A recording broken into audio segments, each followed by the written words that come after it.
Hi friends, అందరు బాగున్నారు కదా. ఈ మొక్కని బిక్సా ఒరెల్లానా అచియోట్ అని పిలుస్తారనమాట. ఈ మొక్కని అందరు చూసే ఉంటారు. ఎక్కువగా అడవుల ప్రాంతాల్లో ఉంటాయి అన్నమాట ఇవి. ఈ మొక్క అనేక దేశాల్లో కూడా ఉంటాయి. ఈ మొక్క అనేది 6 నుండి 10 మీటర్ల వరకు 20 నుండి 30 అడుగుల ఎత్తు వరకు పెరుగుతుందన్నమాట. అంత హైట్గా పెరిగే అవకాశం ఉంది. ఇవి తెలుపు లేదా గులాబీ పువ్వుల సమూహాలను కలిగి ఉంటాయి అన్నమాట. ఈ మొక్క యొక్క పండ్లు గోళాకార, అండాకార ఆకారంలో ఉంటాయి అన్నమాట.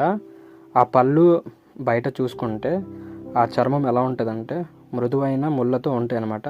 చూస్తుంటారు కదా, చూసే వీడియో చూస్తేనే మీకు అర్థమైపోద్ది.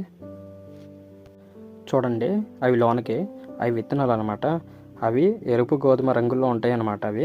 అవి బాగా పండిపోయి గట్టిగా అయిపోయి అనమాట, పగిలిపోతాయి అన్నమాట.